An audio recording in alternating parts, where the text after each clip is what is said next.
వందనాలు, స్తుతులు, స్తోత్రములు కలుగును గాక. హల్లెలూయా. సమయం ఇచ్చిన దేవునికి వందనాలు. మీ అందరికీ నా హృదయపూర్వక వందనాలు. పరిశుద్ధ గ్రంథం ఈరోజు ఇంటర్నేషనల్ ఉమెన్స్ డే సందర్భంగా మీ అందరికీ కూడా నా హృదయపూర్వక శుభాకాంక్షలు తెలియజేస్తున్నాను. దేవునికి మహిమ కలుగును గాక. ప్రతి ఒక్కరు కూడా దేవుని చేతిలో ప్రశస్తమైన పాత్రగా యేసు నామములో వాడబడుదురు గాక. ఆమేన్. కీర్తన గ్రంథం 68:11 చదువుదాం. కీర్తన గ్రంథం 68వ అధ్యాయం 11వ మాట. ప్రభువు మాట సెలవిచ్చుచున్నాడు, దానిని ప్రకటించు స్త్రీలు గొప్ప సైన్యముగా ఉన్నారు. దేవునికి మహిమ కలుగును గాక. ప్రభువు మాట సెలవిచ్చుచున్నాడు, దానిని ప్రకటించు స్త్రీలు గొప్ప సైన్యముగా ఉన్నారు. చిన్న ప్రార్థన చేసుకుందాం. పరిశుద్ధమైన మా దేవ, మీకే వందనాలు, స్తుతులు, స్తోత్రాలు చెల్లించుకుంటున్నాం. ఇంతవరకు మీ కృపల, మీ కాపుదలు మమ్మల్ని భద్రపరిచిన విధానం బట్టి మీకు వందనాలు. ఈరోజు ఇంటర్నేషనల్ ఉమెన్స్ డే సందర్భంగా నా ప్రభు కొద్దిసేపు నాయన అయా నా తన ఈ వాక్యం ధ్యానం చేయటం మీరు మాకు ఇచ్చిన గొప్ప ధన్యతను బట్టి వందనాలు. ఈ మాటలు మా జీవితాల్లో నా అయా నా తండ్రి మమ్మల్ని మీ హస్తాలకు అప్పగించుకుంటున్నాం. అయా మీరే నాతో మాతో మాట్లాడిన పరిశుద్ధాత్మ తండ్రి, అయా మీ మార్గం మమ్మల్ని నడిపించండి. మీ చేతులు ప్రశస్తమైన పాత్రలుగా అంత మాత్రమే కాదు కానీ నా ప్రభు గొప్ప సైన్యముగా ప్రభు సైన్యములు మేమందరం కూడా స్థిరమైన మేము ఉండటానికి మీ కృపను అనుగ్రహించి మహిమ పొందమని యేసునాథుని పెట్టి అడిగి వేడుకుంటున్నాం పరమ తండ్రి. ఆమేన్. ప్రభువు మాట సెలవిచ్చుచున్నాడు, దాన్ని ప్రకటించే స్త్రీలు గొప్ప సైన్యముగా ఉన్నారు. దేవునికి స్తోత్రం. ఒక ప్రశ్న, ఆ సైన్యంలో నువ్వు ఉన్నావా? ఆ సైన్యంలో నువ్వు ఉన్నావా? ప్రభు మాట సెలవిచ్చాడు, అమ్మా ఇది విషయం అని చెప్పాడు. ఆ మాట తీసుకెళ్ళి ఈ శుభవార్త, దేవుడిచ్చినటువంటి శుభవార్తను అనేక మందికి ప్రకటించే స్త్రీలలో నీవున్నావా? ఉన్నవారు చేతులు పైకెత్తండి. అమ్మా నేను ప్రభు సైన్యంలో ఉన్నాను అన్నవారు కుడి చేయి పైకెత్తండి. కొంతమంది లేరనుకుంటా. దేవునికి మహిమ కలుగును గాక. దేవునికి స్తోత్రం. హల్లెలూయా. ఎందుకంటే పరిశుద్ధ గ్రంథంలో చాలామంది ఎలా ఉన్నారు? ప్రభు సైన్యముగా ఉన్నారు. వాస్తవంగా చెప్పాలంటే కొన్ని సందర్భాల్లో మరి మగవారు భయపడినా దెబోరా ఏం చేసింది? నీకెందుకు నీ ఉన్నా అన్నాడు. కానీ మన వల్ల దేవునికి మహిమ కాదు కానీ ఒక స్త్రీని దేవుడు ఎన్నుకున్నాడు అని చెప్పేసి ఆమె కూడా ఉంది. కనుక మనం చూస్తే గనక ఏంటంటే నాయకత్వంలో దెబోరాలా ఉండాలంట. ఎలా ఉండాలంట? లీడర్షిప్ క్వాలిటీస్ ఎవరి దగ్గర ఉన్నాయి? దెబోరా ఏం చేసింది? రాజులు సైతం, ఆమె అంటే సరళ వృక్ష కింద కూర్చుంటే రాజులు సైతం ఎవరి దగ్గరకు వచ్చారు? ఆమె దగ్గరకు వచ్చి, అమ్మా మమ్మల్ని యుద్ధానికి వెళ్ళమంటావా వద్దంటావా అని అడిగేవారట. అంటే ఆ రోజులు అలాంటిది అంటే స్త్రీ ఇంట్లోంచి బయటికి రాకూడదు, స్త్రీ మాట్లాడకూడదు, ఎక్కడికి వెళ్ళకూడదు అనేటువంటి అలాంటి సందర్భాల్లో ఆమె ఏం చేసిందంటే దేవుని యందు భయభక్తులు కలిగి గొప్ప ప్రవక్తగా ఉంటున్న విధానాన్ని బట్టి ఆమె ఎక్కడ కూర్చోబెట్టారు? సరళ వృక్షం కింద కూర్చోబెట్టారంట. కూర్చోబెట్టి ఎవరు వచ్చేవారు ఆమె దగ్గరికి? రాజులు వచ్చేవారంటే. వచ్చి, అమ్మా ఫలానా దేశం మీదకి యుద్ధానికి వెళ్ళమంటావా వద్దంటావంటే ప్రభు దగ్గర ప్రార్థన చేసి ఆమె చెప్పితే అప్పుడు వెళ్ళేవారంట రాజులు. అంటే లీడర్షిప్ క్వాలిటీస్ ఎవరి దగ్గర ఉన్నాయి? దెబోరా దగ్గర ఉన్నాయి. ఆమె చెప్పేది సమస్తం కూడా నాయకత్వం వహించింది వారందరికీ కూడా. ఆ రోజులో ఇశ్రాయేల్ అందరికీ కూడా నాయకత్వం వహించి నడిపించింది ఎవరంట? దెబోరా. ఈమె ఎవరు? క్రీస్తు సైన్యమే. ఇంకొకటి ఏంటంటే మళ్ళీ నమ్మకత్వంలో రూతుల. అంటే నమ్మకత్వం అంటే అర్థం ఏంటంటే దేవుడెవరో రూతుకి తెలియదు. రూతు మోయాబీరాలు. కానీ ఎవరిని చూసింది? నయోమి ఆ యొక్క రొట్టెల గృహమైనటువంటి దేవుని ఇంటిని వదిలిపెట్టి, బెత్లెహేమును వదిలిపెట్టి ఎక్కడికి వెళ్ళిపోయింది? మోయాబు దేశం వెళ్ళి సమస్తాన్ని పోగొట్టుకున్నప్పుడు బాధపడుతుంటే అత్తగారిని చూసి నిజమైన దేవుడు ఎవరో ఆమె తెలుసుకుంది, నమ్మింది. ఎలా అంట? నమ్మింది. రూతు అంట నమ్మకత్వం. రూతుల నమ్మకత్వం కలిగి మనం, దెబోరాల నాయకత్వం కలిగి ఉండాలి, రూతుల నమ్మకత్వం. ఈ సైన్యములు ఎవరెవరు ఉన్నారు? వీళ్ళందరూ కూడా ప్రభు సైన్యములో ఉన్నారు. అలాగే ఇంకొక మాట మనం చూస్తే దేవునికి సమర్పించటంలో హన్నాల. దేవునికి స్తోత్రం. ఎవరిని అర్పించిందంట? ప్రభువా నా బిడ్డలు లేరు, నువ్వు గొడ్డుమొద్దాను అని అందరూ నన్ను తిడుతున్నారు ప్రభు, కానీ ఒక్క బిడ్డనిస్తే దేవునికి స్తోత్రం. ఎవరికి అర్పిస్తానంది? దేవునికి అర్పిస్తాను అనేటువంటి హన్నా వలే మనం ఎలా ఉండాలంటే మన బిడ్డల్ని దేవునికి అర్పించేవారుగా మనం ఉండాలి. మనం ఏమనుకుంటామంటే ఈ లోకంలో డాక్టర్లా, లాయర్గా గొప్పగా అయిపోవాలి అని అనుకుంటాం, కానీ దేవుని బిడ్డలుగా బ్రతకాలి. మా బిడ్డలు దేవునికి ప్రతిష్ట చేయాలి అన్నావలే అన్నది చాలా తక్కువ. అందుకే ప్రభు అంట మన హృదయాన్ని గమనిస్తూ ఉంటాడంట. ఎందుకని? తన బిడ్డలను ఏం చేస్తుంది, ఏ విధంగా పెంచుతుంది అని ఎటో పెంచాలనుకుంటారు, అది ఎటో అయిపోతూ ఉంటారు. కానీ నిజంగా మా దెబోరా గారు ఎక్కడ ఉన్నారుగా, డాక్టర్ దెబోరా, ఆమె స్కూల్కి వెళ్ళేటప్పుడు 7th క్లాస్ ఏదో చదువుతున్నప్పుడు వాళ్ళ టీచర్ గారు అన్నారంట, అమ్మా నీకు సర్టిఫికేట్ రాస్తున్నా కదా, సర్టిఫికేట్లు ఏమి రాయమంటావు అని అడిగితే ఆవిడందంట క్రిస్టియన్, ఐఎమ్ క్రిస్టియన్ అని చెప్పిందంట. వాళ్ళు మాకు ఫోన్ చేసి ఏమని రాయమంట, క్రిస్టియన్ రాసేయండి. ఏమని రాయాలా? క్రిస్టియన్, అంతే. అంటే చిన్నప్పటి నుంచి కూడా వాళ్ళు లేపి అడిగేవాళ్ళంట, మా పిల్లల్ని అడిగేవాళ్ళంట, నువ్వు పెద్ద అయిన తర్వాత డాక్టర్ అవుతావా, లాయర్ అవుతావా, లేకపోతే ఏమవుతావు అని అంటే వాళ్ళనే దేవుని పరిచయం అన్నిటికంటే గొప్పది ఏంటి, అవునా అని అది చెప్పడం కూడా గొప్ప విషయమే. వాళ్ళకి తెలియదు అది. కనుక మన చిన్నప్పటి నుంచి కూడా మన బిడ్డలకి ఆ విధంగా చెప్పి వారి కోసం ప్రార్థన చేస్తే దేవుడు గొప్ప కార్యాలు వారి పక్షంగా జరిగించును గాక. ఆమేన్. నేను చెప్పగలను, మా తల్లిగారు మా కోసం ఎంతగానో ప్రార్థన చేశారు. చెప్పేదాన్ని చెప్తాను కదా, వేకువజామున 3ంటికి లేచి 6 వరకు ప్రార్థన చేసి అనేవారు, అమ్మా నాకు టైం సరిపోవట్లేదు ప్రార్థన చేయడానికి అనేవారు.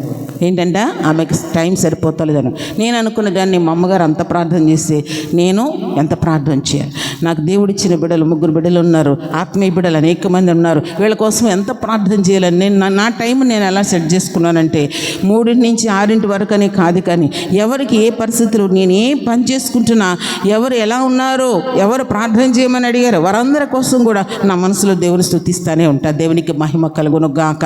మోకరించే కాదు, కొన్ని సందర్భాల్లో గ్యాస్ ఆపే, వంట చేస్తే కూడా గ్యాస్ ఆపేసి వచ్చి మోకరించి ప్రార్థించిన సందర్భాలు ఉన్నాయి. ప్రియ బిడ్డలు ఎవరంటే నాకు ఇచ్చిన దేవుడు ఆత్మీయ బిడ్డలు బట్టి, దేవుడు మాకు ఇచ్చిన ఆత్మీయ బిడ్డలు బట్టి ఖచ్చితంగా ఆ విధంగా మనము ప్రార్థన చేయవలసిన వారంగా ఉన్నాం. అంత మాత్రమే కాదు, కానీ శుక్రవారం అయితే మరి 10 నుంచి సాయంత్రం 5 పిల్లలు స్కూల్కి వెళ్ళిపోయినా కానీ మోకరించి నా గదిలో తలుపేసుకుని నేను మోకరించి దేవుని సన్నిధిలో ఏడవటం అంటే అలాగే ఏడవటం, ఎవరైనా చచ్చిపోతే అలాగే ఏడుస్తారు, అలా ఏడ్చి దేవుని సన్నిధిలో ప్రార్థన చేస్తాను బిడ్డలను బట్టి. ఈ రోజున బిడ్డలు దేవుని యొక్క మార్గంలో ఉన్నారు, ఈ విధమైన పరిచయం చేస్తున్నారంటే దేవుని సన్నిధిలో చూస్తే ఆయన కవిలో ఖచ్చితంగా నా కన్నీరు ఉంటుంది, మా కన్నీరు ఉంటుంది అక్కడ.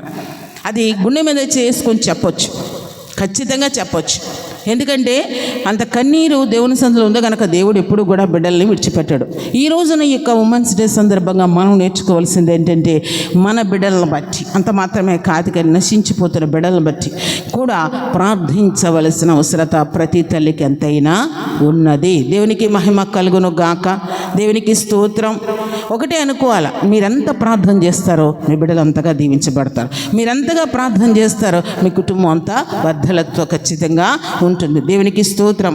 అలాగే పట్టుదలతో ప్రార్థించడంలో ఎలా ఉండాలంట, ఎస్తేరు లాగా. ఎస్తేరు ఏం చేసింది, ఉపద్రవం వచ్చినప్పుడు 3 రోజులు ఉపవాసం ఉండి దేవుని సన్నిధిలో ప్రార్థన చేసి తన భర్త దగ్గరికి వెళ్ళి అడగటానికి ఎన్ని రోజులు, 3 రోజులు ఉపవాసం ఉండి ప్రార్థన చేసింది. వీళ్ళందరూ కూడా ఎలా ఉన్నారు, క్రీస్తు సైన్యములో ఉన్నారు. అలాగే ఎస్తేరులాగా ఖచ్చితంగా మనం కూడా అంటే ఆమె అన్న మాట, మంచి మాట ఏంటంటే, నేను నశించిన చచ్చిపోయినా చచ్చిపోతాను పర్వాలేదు, ఎందుకంటే దేవుని కొరకు బ్రతకాలి, దేవుని బిడ్డలందరినీ కూడా బ్రతికించాలని 3 రోజులు ఉపవాసం ముందు పట్టుదల కలిగి ప్రార్థించిన ఎస్తేరులాగా మనం ఉండాలి. అలాగే ఉగ్రత నుంచి తప్పించడంలోనంటే అబీగేల్ ఏం చేసింది, తన భర్తను చంపేసి తన ఇంటి వారందరిని చంపేయడానికి దావీదు వస్తున్నప్పుడు ఎదురెళ్ళిపోయి ఆయనకి గార్ధం నుంచి దిగి ఆయన పాదాల మీద సాష్టాంగ పెడి ఏం చేసిందంటండి, తన ఇంటి వారిని రక్షించుకున్నటువంటిదిగా, అంటే ఉపద్రవం నుంచి విడిపించే స్త్రీగా ఎవరున్నారు, అబీగైల్. మనం ఏం చేస్తాం, మన జీవితంలో ఏదైనా బాధలు వచ్చినప్పుడు మనం ఆ విధంగా చేస్తున్నామా లేదా అనేది కూడా మనము జ్ఞాపకం చేసుకోవాలి. అలాగే తన జీవితాన్ని దేవునికి సమర్పించినటువంటి ఒక స్త్రీ ఉంది, ఎవరంటే అన్నా ప్రవర్తన. ఎలా అంట, అన్నా ప్రవర్తన. ఆమంట దేవుని మందిరంలోనే ఎక్కువ గడిపింది. చాలా తక్కువ అనమాట. తన భర్తతో గడిపింది అంత 12 సంవత్సరాలు ఏం గడిపిందేమో కానీ అసలు చాలా తక్కువ. అయితే దేవుని మందిరములు ఎక్కువగా రేయింబవళ్ళు ఉపవాసాలతో జాగారాలతో దేవుని సన్నిధిలో గడిపిందిగా అన్న ప్రవక్తని ఉంది. కనుక దేవుని సన్నిధిలో ఉన్న మనము ఎలా ఉండాలంట? క్రీస్తు సైన్యములో వీళ్ళందరూ కూడా ఉన్నారు. నీవు కూడా ఉన్నావా? ఎలా? నీవు కూడా ఉన్నావా? ఇంకొక మాట, దైవభక్తిలో లూదియా అంటే మన హృదయం. అపోస్తలుడైన పౌలంట సువార్త ప్రకటిస్తుంటే ఆమె హృదయం తెరవబడిందంట. ఆమె కూడా ఎక్కడ ఉందంటే క్రీస్తు యొక్క సైన్యములో ఉంది. మనము కూడా ఈ రోజున మనందరం కూడా చాలామంది ఉన్నారు. ఇది పరిశుద్ధ గ్రంథములో అయ్యగారు చెప్పారు, చూసావు ఇందాక, రోమాపత్రిక 16వ అధ్యాయం అక్కడి నుంచి మొదటి నుంచి కింద వరకు చూస్తే అకుల ప్రిస్కిల్లా గురించి, వారి గురించి అపోస్తలుడైన పౌలు మంచి సాక్ష్యం ఇస్తారు. నా కొరకు ప్రాణం పెట్టడానికి కూడా వెనుకాడనటువంటి వారు, అలాంటి వారు సంఘములో ఉండాలి. దేవునికి మహిమ కలుగును గాక. అలాంటి వారు ప్రభు కోసం ప్రతిష్ఠించుకోవాలి. దేవునికి స్తోత్రం. అలాగే నిజంగా ఫీబే గురించి మనం చదువుకున్నాం. చాలామంది అక్కడ అందరి గురించి కూడా వ్రాయబడి ఉంది.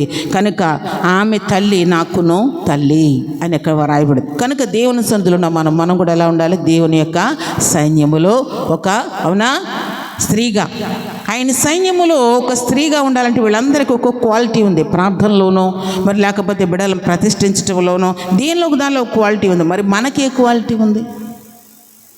మనకే క్వాలిటీ ఉంది? దేవుని సన్నిధిలో దేవుని యొక్క సైన్యములో మనం ఉండటానికి మనకి దేవుని దగ్గర నుంచి కూడా మన గురించి ఒక మంచి సాక్ష్యం ఉండాలి. ఏముండాలంట? ఉండాలా వద్దా?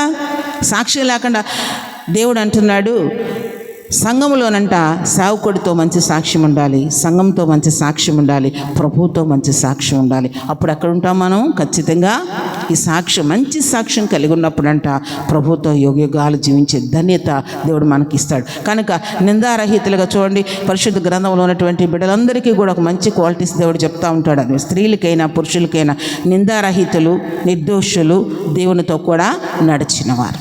ఈ క్వాలిటీస్ ఉన్నప్పుడు తప్పకుండా మనం దేవునికి బిడలుగా ముద్రించగలం. ఇంకొక మాట అయ్యగారు ఇందాక చెప్పినట్లుగా ఆది కాండంలో స్త్రీని గాను ఎలా అంట? ముందు ఆయన స్వరూపం చొప్పున పురుషునిగా దేవుడు చేశాడనేసి మనం చదువుకున్నాం. ఆ తర్వాత స్త్రీని గాను పురుషుని గాను. అలాగే ఎందుకంటే స్త్రీకి దేవుడు ఒక ప్రాముఖ్యమైనటువంటి స్థానం ఇచ్చాడు. ఎలా అంట? ముందుగా ఆయన స్వరూపం చొప్పున ఆదామును చేశాడంట. 4 రోజులు ప్రభు వచ్చారు, సాయం పూట వచ్చి మాట్లాడుతున్నారు. 5వ రోజు వచ్చేసరికి ఎలా ఉన్నాడంట? ఆదాము డల్గా ఉన్నాడంట. ఉంటే ఎందుకని ఎంత డల్గా ఉన్నాడని ఆలోచించి దేవునికి ఒక మంచి ఆలోచన ఆయన చేశారు. ఏంటంటే ఒక స్త్రీని తనకు జతగా నేను ఇవ్వాలి అనుకున్నారంట. అనుకుని స్త్రీని చేద్దాం అనుకున్న తర్వాత ఇప్పుడు మీరు చెప్పాలి, స్త్రీని ఎలా చేశాడు దేవుడు? అమ్మా, మట్టితోనే చేశాడు. ఆదామును ఎలా చేశాడు? అమ్మా, ఆదామునేమో ఎముకతో చేశాడమ్మా, స్త్రీనేమో మట్టితో చేశాడు. ఎలా చేశాడు దేవుడు? ఎక్కడి నుంచి తీశాడు? ఆదాములో పక్కటెముకనేనా? డౌటా మీకు? తీద్దాం, చదువుదామా? మొదటి నుంచి కూడా చదువుతూనే ఉన్నాం కదా మనం. ఆదాముకు గాఢ నిద్ర కలుగు చేసి ప్రక్కటెముకను తీసి దేవుడు ఎవరిని చేశాడంట? గాఢ నిద్ర కలుగు చేసి ఆయన అంటే ఆ ప్రక్కటెముకను తీసి ఎవరిని చేశాడు? అవ్వమ్మని చేశాడు. ఇప్పుడు మనం అనుకోవాలి ఏమని అంటే గనక స్పెషల్లీ మేడ్ కాదు, ఇన్బిల్ట్. ఎక్కడుందంట? ఆదాములో ఇన్బిల్ట్గానే అవ్వమ్మ ఉంది. అంటే ఆదామును సృష్టించినప్పుడు అందులో ఏం పెట్టాడు దేవుడు? అవ్వమ్మని చేయటానికి అవసరమేనా? అవునా? రిబ్ అంటే పక్క ఎముకను పెట్టాడు దేవుడు. అక్కడ ఎక్కడి నుంచి తీశాడు? అవసరమైనప్పుడు అందులో పళ్ళ నుంచే తీశాడు, కానీ బయట నుంచి ఎక్కడి నుంచో తీయలే. ఆదాముని ఏమో నేలమంటని తీసి చేశాడు, కానీ అవ్వమ్మని ఎలా చేశాడంట? ఆదాము పక్క టెంకులోంచి తీసాడంట. తీసి అవ్వమ్మగా చేసి తీసుకొచ్చి ఆదాముకి అప్పగించాడంట దేవుడు. ఓ పాస్టర్ గారు చెప్తూ ఉంటారు ఏమనంట, పురుషులేమో మట్టితో చేయబడ్డారంట, స్త్రీ ఏమో ఎముకతో చేయబడిందంట. అర్థమైందా మీకు? నా మాటలు అర్థమవుతున్నాయా? ఎలా అంట? స్త్రీని దేవుడు ఎముకతో చేశాడంట. అందుకని స్త్రీ ఏడిస్తే మట్టి కరిగిపోతుందంట, కానీ ఎముక కరగట్లేదంట. దేవునికి స్తోత్రం, హల్లెలూయా. ఏంటంట? స్త్రీ ఏడిస్తే పురుషులు కరిగిపోతున్నారంట, కానీ పురుషుల బాధలను చూసి వీళ్ళు ఎముకలు కరగట్లేదంట. అయ్యగారు గట్టిగా చెప్పారు, స్తోత్రం. అంటే అర్థం ఏంటి అంటే కనుక, మనము ఏదైనా బాధ వచ్చి కష్టం వచ్చేసి ఎలాగ ఉందని బాధపడితే వారు అర్థం చేసుకుని మట్టి కనుక కరిగిపోతున్నారు కానంట, వాళ్ళు ఎంత బాధపడినా వాళ్ళ కన్నీరు పడిన ఎముక కరగట్లేదంట. ఓ పాస్టర్ గారు చాలా చక్కగా చెప్పారు ఆ మాటను. కనుక ఏంటంటే స్త్రీకి ఇంకొక మంచి టైటిల్ చెప్పాలంటే ఏంటంటే, ప్రభు అంట ఈ లోకానికి వచ్చి ఆయన తల్లి తండ్రి ఆయనే కనుక, సమస్తము సృష్టించింది ఆయనే కనుక, నోటి మాటతో సర్వ సృష్టిని సృష్టించిన సృష్టికర్త, సర్వాధికారి, సర్వోన్నతుడు, సర్వశక్తిమంతుడైన ఆ గొప్ప దేవుడు ఈ లోకానికి వచ్చి పురుషుని సృజించాడు. ఆ తర్వాత ఆదాములోని చెవ్వను సృజించిన దేవుడంట.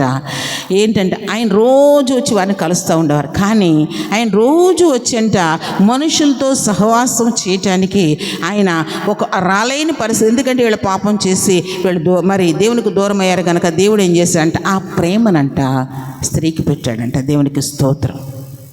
అందుకనే సృష్టిలో తల్లి ప్రేమ గొప్పది అంటారు. ఇందాక అయ్యగారు చెప్పారు, అది మీ అందరికీ బాగా అర్థమైంది.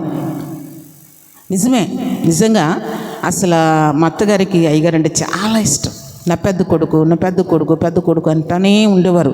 అయ్యగారు కూడా చాలా ప్రేమించేవారు, మాకు ఆ విషయాలు తెలుసు. కానీ నిజంగా ఆమె అంత ఇప్పుడు అన్నారు చూసారు, ఆమె ఉంటే కనుక మేము బాగుండేవాళ్ళం, కానీ మా నాన్నగారు ఎలాగా అని అన్నారు. అంటే ఏంటంటే సామెత కూడా ఉంటుంది, ఏకులు బుట్టంత తల్లి మేలు అంటారు, ఏనుగంత తండ్రి కంటే. ఎందుకంటే కాదు అని కాదు, ప్రేమించలేని వారు లేరని కూడా కాదు, కానీ క్రీస్తు ప్రేమ కలిగి ఉంటే ఎవరైనా ప్రేమిస్తారు. దేవునికి మహిమ కలుగును గాక. ఏదేమైనానంట దేవుడంట ఎప్పుడు కూడా ప్రజలతో ఉండటం కాదు కుదరదేమో అని కుటుంబాన్ని కట్టే విషయంలో దేవుని ప్రేమ, తల్లి ప్రేమగా స్త్రీలో ఉంచాడంట దేవుడు. దేవునికి మహిమ కలుగును గాక. నిజమే. ఎలా అంట, తల్లిగా మనం ఏం చేస్తామంటే బిడ్డల కోసం ఏం చేయాలన్నా చేస్తాం, అవునా కాదా? ఆ బిడ్డలు బాగుపడాలంటే వాళ్ళకి ఏదైనా అవసరం అంటే కనుక ఏం చేయాలి ప్రభు అని అనుకున్నప్పుడు ఎంత కష్టపడైనా భర్తని సంపాదించి తీసుకొచ్చేస్తారని ఒక మంచి మార్గంలో పెడతానికి తల్లి ఉపవాసాలు ఉండి ప్రార్థన చేయగలదు, తన కుటుంబాన్ని కట్టుకున్న. అందుకని ఒక మాట ఉంది చూసారా, ఏంటి సామెతల 14లో ఏముంది చదువుతారా? చెప్పండి, చూడకుండా చెప్పండి. సామెతలు 14వ అధ్యాయం జ్ఞానవంతురాలు మొదటి వచనం. స్త్రీలను అడిగానండి. దేవునామకు స్తోత్రం, హల్లెలూయా. జ్ఞానవంతురాలు ఏం చేస్తుందంట? 3 ఓడబెరికేసుకుంటుందంట. కనుక దేవుడు అంటున్నాడు, దేవుని యెహోవా యందు భయభక్తులు కలిగిన స్త్రీ కొనియాడబడును. ఎలా అంట? యెహోవా యందు భయభక్తులు కలిగిన స్త్రీ అంటే దేవుని యందు భయభక్తులు మనం కలిగి, ప్రభువా నా కుటుంబాన్ని ఎలా నేను కట్టుకోవాలి, ప్రభువా నేను ఏ విధంగా ప్రార్థన చేయాలి, నా భర్త విషయం ఏంటి, నా బిడ్డల విషయం ఏంటని దేవుని సందులో మోకరించి కన్నీరు గార్చి ప్రార్థన చేస్తే గనక నీ ప్రార్థన బట్టి దేవుడు నీ కుటుంబాన్ని కట్టును కాక. ఆమేన్. దేవునికి మారుగా దేవుడంట ఈ లోకంలో కుటుంబంలో తల్లి అంటే స్త్రీని సృజించాడంట. ఎందుకే? దేవుని ప్రేమ స్త్రీలు ఎక్కువ పెట్టాడు. అందుకనే ఎక్కువ బాధపడిపోతాం మనం. ప్రతి చిన్నదానికి, పిల్లలకు ఒంట్లో బాగోపోతే బాధపడతాం, భర్త తొందరగా ఆఫీస్కి రాకపోయినా బాధపడిపోతాం. చాలా బాధ ఉంటుంది అనమాట. ఎందుకంటే ఆ ప్రేమ దేవుడు స్త్రీకి పెట్టాడు కనుక కుటుంబ బాధ్యత ఖచ్చితంగా అంటే ఆయన సంపాదించడం భర్తేమో, కానీ కుటుంబాన్ని కట్టే విషయంలో స్త్రీకి ఎక్కువ పాత్ర దేవుడు ఇచ్చాడు కనుక ఎక్కువగా ఎంతగా నేను ఈరోజు ఈ యొక్క ఇంటర్నేషనల్ ఉమెన్స్ డే రోజు చెప్పే ఒక మాట ఏంటంటే, ఎవరు ఎక్కువగా ప్రార్థించే స్త్రీ కుటుంబంలో ఉంటుందో ఆ కుటుంబం ఖచ్చితంగా వర్ధిల్లుతుంది. దేవునికి మహిమ కలుగును గాక. వారే దేవుని యొక్క సైన్యములో వారు ఉందురు గాక. ఎందుకంటే ఇన్ని దృష్టాంతాలు పరిశుద్ధ గ్రంథంలో దేవుడు మనకి ఎందుకు పెట్టాడంటే గనక ఇవన్నిటిలో అంటే మనం చూస్తే గనక ఇందులో దేవుని భయభక్తులు కలిగిన స్త్రీలు పరిశుద్ధ గ్రంథంలో ఉన్నారు. భయభక్తులు లేని స్త్రీలు, కుటుంబాలు పాడు చేసుకున్న స్త్రీలు కూడా మన పరిశుద్ధ గ్రంథంలో దేవుడు రాయించి ఉంచాడు. నిజమే. కనుక అంటే కుటుంబాన్ని కట్టుకునే స్త్రీ ఏ విధంగా ఉంటుంది, తన చేతులతో ఓడబెరుక్కునే స్త్రీ ఏ విధంగా ఉంటుంది అనేది స్పష్టంగా పరిశుద్ధ గ్రంథం ఉంది. మనం దాన్ని ధ్యానం చేసుకొని మన కుటుంబాన్ని క్రీస్తు అనే బండపైన ఈ విధంగా కట్టుకోవాలంటే ప్రార్థనతో కట్టుకున్నప్పుడు ప్రతి కుటుంబాన్ని దేవుడు దీవించును గాక, ప్రతి స్త్రీని దేవుడు దీవించును గాక. ఆమె పనులు ఎక్కడ ఉంటాయంట, గౌనులు యొద్ద కొని ఆడతాయంట. గౌనులు యొద్ద అంటే ఏం అబ్బా ఫలానా ఆవిడండి ఎంత మంచి మర్యాదో, ఆ భర్తని ఎంత ప్రేమిస్తుందో, భర్తని ఎంత గౌరవిస్తుందో, ఆ బిడ్డల కొరకు ఎంత ప్రార్థన చేస్తుందో, ఎంత మర్యాదగా ఉంటుందో, ఎంత మంచిగా ఉంటుందో, దేవుని ఎంత భయభక్తులు కలిగిన స్త్రీ అండి. ఇంటికి ఎవరు వెళ్ళినా కానీ మంచి ఆతిథ్యం ఇస్తుంది, దేవుని గురించి చెప్తుంది, మంచి ప్రార్థనా పరురాలు అని ఎవరి గురించి సాక్ష్యం ఉంటుందో దేవుడు వారిని బట్టి సంతోషపడతారు. వారే దేవుని యొక్క సైన్యము. ఒక్క మాట మనం చదువుకొని మన ముందుకి ముగించుకుందాం. చూద్దాం. 2వ రాజుల గ్రంథం 11వ అధ్యాయం 1 నుంచి 3 వచనాలు చదువుదాం. చూడండి. 2వ రాజుల గ్రంథము 11వ అధ్యాయం.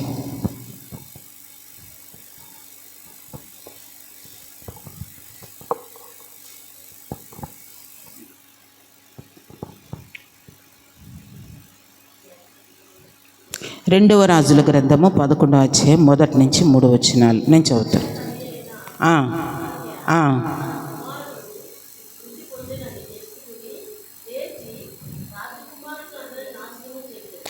రాజైన యెహోరాము కుమార్తెను అహజ్యాకు సహోదరినైన యెహోషబా, అహజ్యా కుమారుడైన యోవాషును హతమైన రాజకుమారుల నుండి చంపబడకుండా అతను రహస్యముగా తప్పించెను గనుక వారు అతని దాదిని పడక గదిలో అతల్యాకు మరుగుగా ఉంచి ఉండుట చేత అతడు చంపబడకుండెను.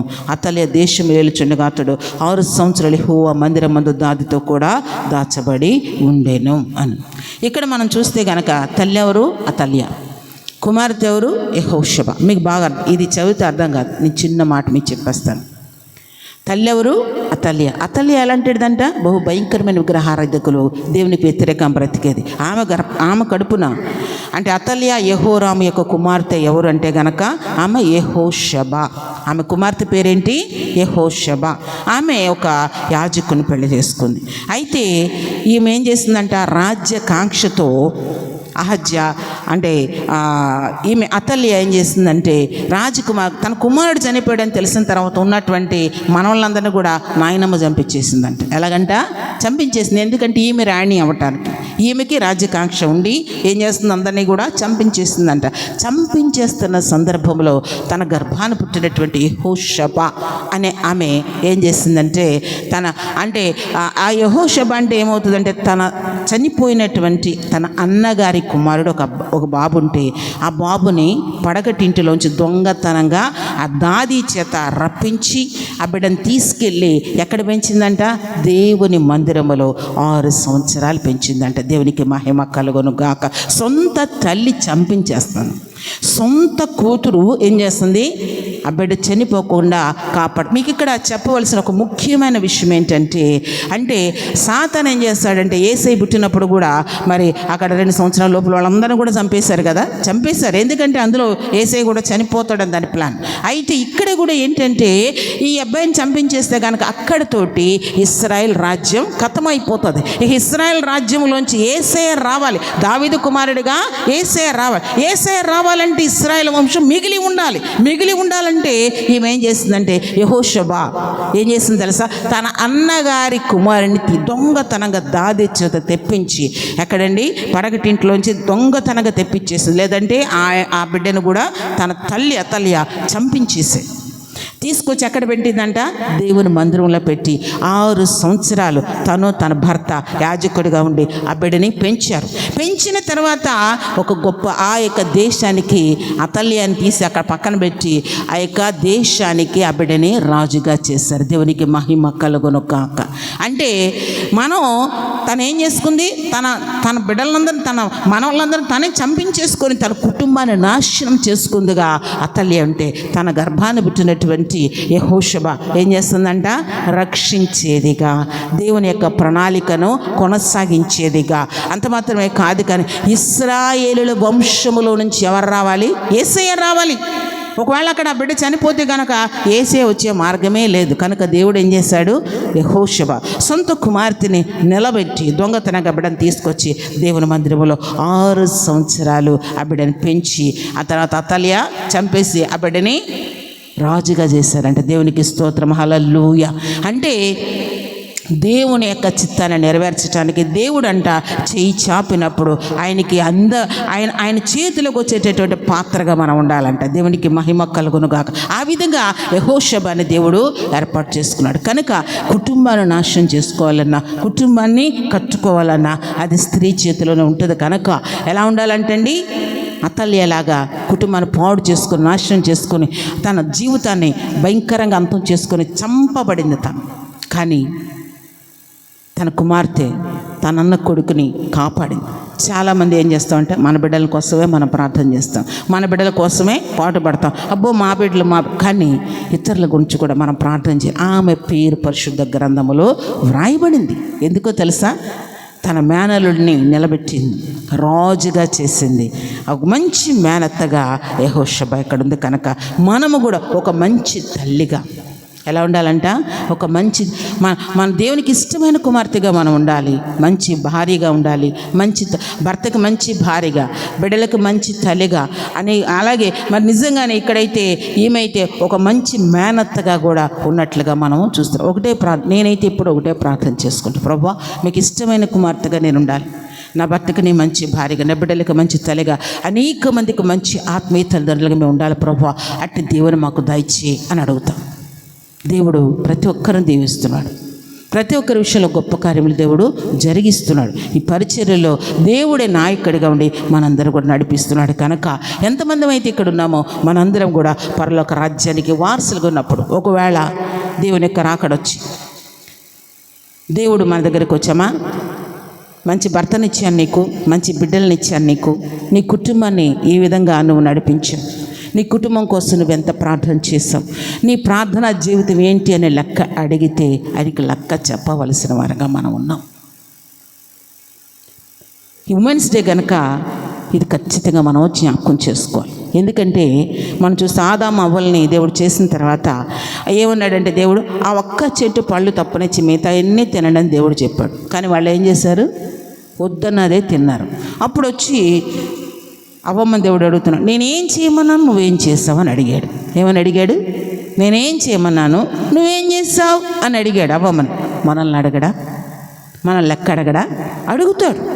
అంటే నీ భర్త గురించి నువ్వు బ్లేమ్ చేయకూడదు. ఎలా ఉన్నాడు, అలా ఉన్నాడు, ఇలా ఉన్నాడు ప్రభు, అలా ఉంటే నేను ప్రార్థన చేసేవాడిని, ఎలా ఉంటే అలా అని కాదు, కానీ ఎలాగున్నా ప్రార్థన చేయాలి. ఎలాంటి వాడైనా దేవుడు ఇచ్చినోడు గనక నువ్వు తన గురించి ప్రార్థన చేసి దేవుని స్వారీపులకు మలసబడేదాకా పట్టుదల కలిగి ప్రార్థన చేసినప్పుడు దేవుడు తప్పకుండా అద్భుతాలు జరిగిస్తాడు. నీ బిడ్డల గురించి కూడా నువ్వు ప్రార్థన చేసినప్పుడు నీ బిడ్డల జీవితంలో కూడా దేవుడు అద్భుతాలు ఖచ్చితంగా జరిగిస్తాడు. దాన్ని నువ్వు చూస్తావు. దేవునికి మహిమ కలుగును గాక. విశ్వాసం ఉందా? విశ్వాసం ఉందా? చూస్తావు, ఖచ్చితంగా చూస్తావు. అయ్యగారు బ్యాంకుల్లో అన్ని బ్యాంకులకి కలిపి అంటే సెక్రటరీగా చేసేవాళ్ళు, ప్రెసిడెంట్గా చేసేవాళ్ళు, ఎక్కడంటే అక్కడికి వెళ్ళి అన్ని తీర్పులు ఈయన చాలా ఉన్నతమైన హోదాలు చేశారు అయ్యగారు. నేను అనుకున్నాను, ఒక్క మాట అనుకునేదాన్ని, ఈ బ్యాంకుల్లో అక్కడికి వెళ్ళి అక్కడ ఇక్కడ ఉంటూ ఎందుకు, దేవుని సేవలో అయ్యగారు మంచిగా బాగా వాడబడాలి ప్రభు, నా భర్తను ఆ విధంగా వాడుకొని ఎంతో కన్నీరు గార్చి ప్రార్థన దేవుని సన్నిధిలో చేశాను చెప్పగలను. ఈ రోజున అయ్యగారిని అలా చూస్తే నా పరవశం అయిపోతుంది, నా హృదయం ఉప్పొంగుతుంది. ప్రభువా మీకు వందనాలని చెప్పకుండా ఉండలేం. నిజం. దానికి మా అమ్మగారు ప్రార్థన చేశారు. ఇంకొకటి ఏంటంటే నా ప్రార్థన అమ్మగారి ప్రార్థన అని కాదు, అయ్యగారు దేవుని సబ్మిషన్ అంటే ఆయన దేవునికి నిజంగా హృదయపూర్వకంగా అర్పించుకుని యథార్థంగా నీతిగా పరిచర్య చేస్తూ ఉన్నారు కనుక దానికి ఈరోజు నిజంగా ఈ పరిచర్య ఎంత ఘనంగా జరుగుతుంది. దేవునికి మహిమ కలుగును గాక. నువ్వు భర్తను బట్టే కానీ బిడ్డలను బట్టే కానీ నా బిడ్డలు ఎలా ఉండాలి అని అనుకుని ప్రార్థన చేస్తే ఖచ్చితంగా హృదయ వాంఛలు తీర్చే దేవుడు నీ బిడ్డల్ని, నీ కుటుంబాన్ని బహుగా దీవించును గాక. నేను నీ కుటుంబాన్ని సంఘానికి దేవుడు దీవెనకరంగా ఉంచును గాక, ఆశీర్వాదకరంగా ఉంచును గాక. అది ఉమెన్స్ డే రోజున మనం చెప్పగలిగేటటువంటి ఒక మంచి మాట చెప్పాలని ఆశపడ్డాను. ఈ ఒక్క మాట అనుకోకుండా అయ్యగారు ఇచ్చారు కనుక ఈ మాటలు మన హృదయంలో ముద్రించుకుందాం. దేవుని సైన్యములో మనము కూడా ఉందాం. ఆయన చేతుల ప్రశస్తమైన పాత్రగా మనం ఉందాం. పరలోక రాజ్యానికి వారసులుగా ఉందాం. అట్టి గొప్ప ధన్యత భాగ్యం దేవుడు మనందరికీ దయచేయను గాక. చిన్న ప్రార్థన చేసుకుందాం. పరిశుద్ధుడైన మా దేవా, మీకే వందనాలు, స్తోత్రాలు చెల్లించుకుంటున్నాం. ఇంతవరకు మీ కృపలో మీ కాపుదల భద్రపరిచిన విధానం బట్టి మీకు వందనాలు. యెహోవా మాట సెలవిచ్చుచున్నాడు, దాన్ని ప్రకటించి స్త్రీలు గొప్ప సైన్యముగా ఉన్నారన్నావు ప్రభు. అవును తండ్రి, కొంతమందిని గురించి మేము ధ్యానం చేస్తాం ప్రభా. మా జీవితాలు నా ప్రభు అయా మీలో ఉన్నప్పుడు నా దేవ ప్రార్థనాత్మతో మమ్మల్ని నింపండి. ప్రార్థించే స్త్రీలుగా మమ్మల్ని ఉంచండి. మీ సన్నిధిలో కన్నీరు కార్చి, అంగలార్చి కన్నీరు కార్చి మా కుటుంబాలను బట్టి, సంఘాలను బట్టి, నశించిపోతున్న ఆత్మలను బట్టి ప్రార్థించే స్త్రీలుగా మమ్మల్ని సిద్ధపాటు చేసి మీరు మహిమ పొందమని.